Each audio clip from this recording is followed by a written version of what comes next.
Dans le petit village de Valclair, niché entre les montagnes brumeuses, tous les enfants connaissaient la légende du vieux cimetière abandonné. On racontait qu'un trésor extraordinaire y était caché depuis des siècles, protégé par les esprits des défunts.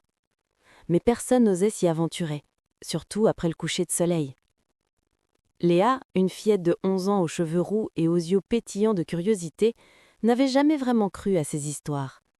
Pour elle, ce n'étaient que des contes inventés pour effrayer les enfants.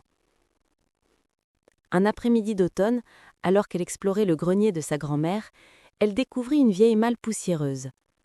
À l'intérieur, sous des vêtements démodés et des lettres jaunies, elle trouva un parchemin ancien, roulé et attaché par un ruban rouge décoloré. Ses mains tremblaient légèrement en déroulant le document fragile. C'était une carte, tracée à l'encre noire, montrant clairement le cimetière abandonné, avec des symboles étranges et des instructions cryptiques. Au bas de la carte, une phrase était écrite dans une écriture élégante. Le trésor appartient à celui qui comprend le langage des pierres et respecte le sommeil des anciens. Léa savait qu'elle devait partager sa découverte.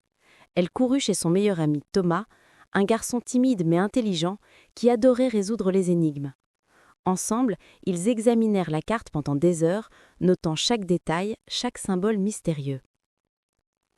La carte indiquait en point précis dans le cimetière, marqué d'une croix, près de la plus ancienne tombe du village.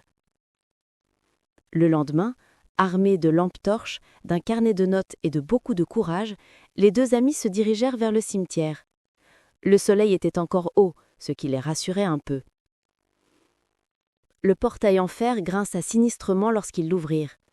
Des ronces envahissaient les allées et les pierres tombales penchaient dangereusement, recouvertes de mousse verte et de lichen. Ils avançaient prudemment, consultant la carte à chaque pas. Soudain, Thomas s'arrêta net. « Écoute » chuchota-t-il. Un son étrange flottait dans l'air, comme un murmure lointain porté par le vent. Léa sentit un frisson parcourir son échine, mais elle serra les dents. Ils étaient venus jusqu'ici. Ils ne pouvaient pas reculer maintenant. Suivant les indications, ils arrivèrent devant une tombe particulièrement ancienne.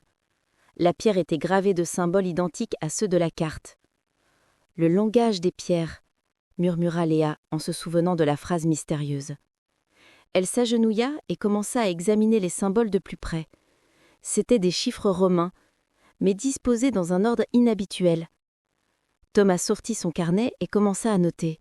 « Regarde, ce ne sont pas seulement des chiffres. Si on les lit dans le sens des aiguilles d'une montre à partir du soleil gravé ici, ça forme une séquence. » Leur cœur battait la chamade alors qu'ils déchiffraient le code. La séquence indiquait des pas. 12 vers le nord, 7 vers l'est, 3 vers le sud. Ils comptèrent méticuleusement chaque pas. Léa ressentait une présence autour d'eux, comme si des yeux invisibles surveillaient leurs mouvements. Au dernier pas, ils se trouvèrent devant un petit mausolée en pierre à moitié effondré. La porte était entr'ouverte, révélant des marches descendant dans l'obscurité. « On y va ?» demanda Thomas, sa voix trahissant son inquiétude. Léa hocha la tête, alluma sa lampe torche et descendit prudemment les marches humides. L'air était glacial et sentait la terre mouillée. Les murs étaient couverts de toiles d'araignées et de dessins étranges. Au fond de la crypte, ils découvrirent une petite pièce circulaire. Au centre, sur un piédestal de pierre, reposait un coffret en bois sculpté. Mais ce qui les figea sur place, ce furent les squelettes assis tout autour de la pièce, comme des gardiens éternels. Ils portaient encore des lambeaux de vêtements anciens et tenaient des objets dans leurs mains osseuses. Léa rassembla son courage et s'approcha lentement du coffret. « Respecte le sommeil des anciens », se répéta-t-elle. Elle remarqua alors que chaque squelette tenait un objet différent. Une clé, une montre, un livre, une bougie, un miroir. La carte mentionnait-elle quelque chose à ce sujet ? Thomas feuilletait fébrilement leurs notes. « Attends, les symboles sur la carte correspondent aux objets. Il faut les toucher dans un ordre précis. » Ils déchiffrèrent l'ordre. La clé d'abord, puis le livre, la bougie, le miroir et enfin la montre.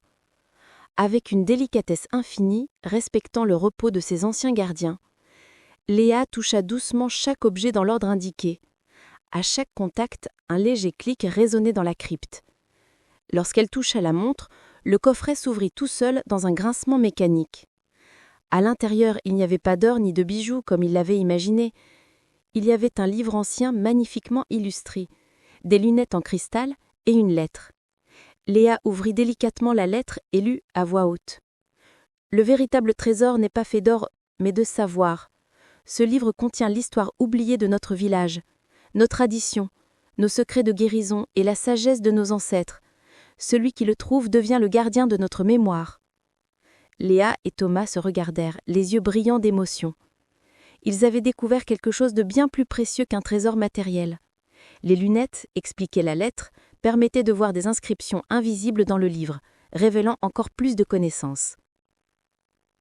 En remontant les marches, ils se retournèrent une dernière fois vers les gardiens silencieux.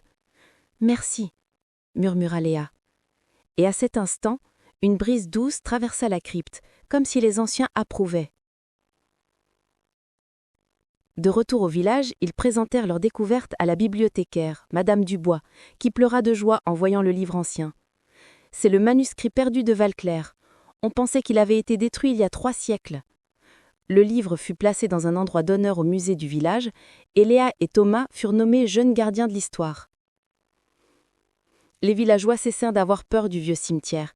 Ils le restaurèrent, transformant cet endroit en jardin du souvenir, où l'on venait honorer les anciens et apprendre leur sagesse. Quant à la crypte, elle fut préservée telle qu'elle, avec ses gardiens éternels, symbole du respect dû à ceux qui nous ont précédés. Léa et Thomas avaient appris une leçon importante. Le véritable courage n'est pas l'absence de peur, mais la capacité à la surmonter. Et les plus grands trésors ne sont pas toujours ceux que l'on peut acheter, mais ceux qui enrichissent l'esprit et le cœur. L'aventure leur avait enseigné que les mystères du passé méritent d'être explorés avec respect et curiosité, car ils contiennent les clés de notre avenir.